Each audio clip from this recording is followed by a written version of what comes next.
Dito sa Pilipinas ay talagang marami ang nagsasagawa ng mga basketball na paliga. At ang pinakahihintay ng mga manonood ay ang labanan ng mga Muse sa bawat team.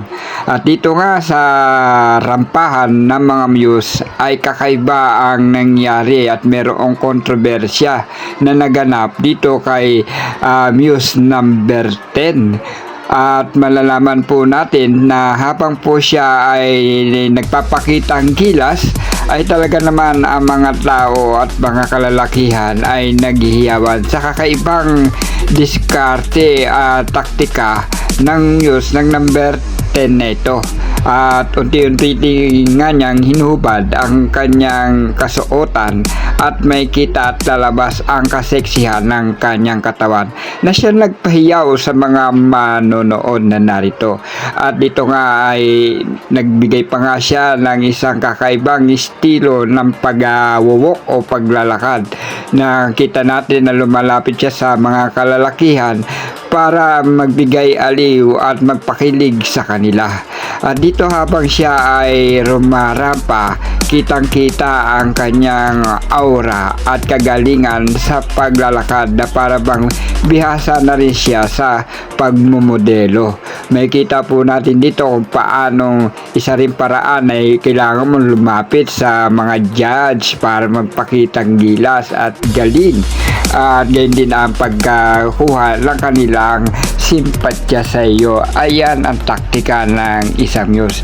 At dito nga sa paglapit niya sa may kababaihan ay agad-agad ay may tumulak sa kanya.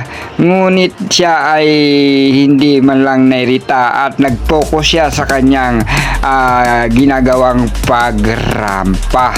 At dito nga may kita natin na ang kanyang exposure, ang kanyang tindig ngiti ay hindi nagbago na bilang isang professional. Okay na okay sa oras ang ginawa mo, madam.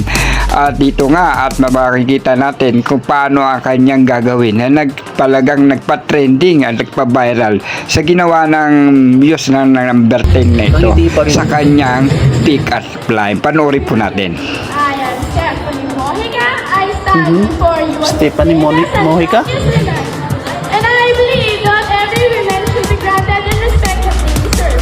I am Stephanie Mojica, proudly and loudly representing Ashiboo. Pep, pep, pep. Hep, hep, hep. Tingin sa likod, tingin sa harap. Kahit saan kayo tumingin, baka jowa at asawa niyo sa akin nakatingin. Ayos ah. Akin po ang ganda mo at sa amin naman nakatingin ang jowa mo.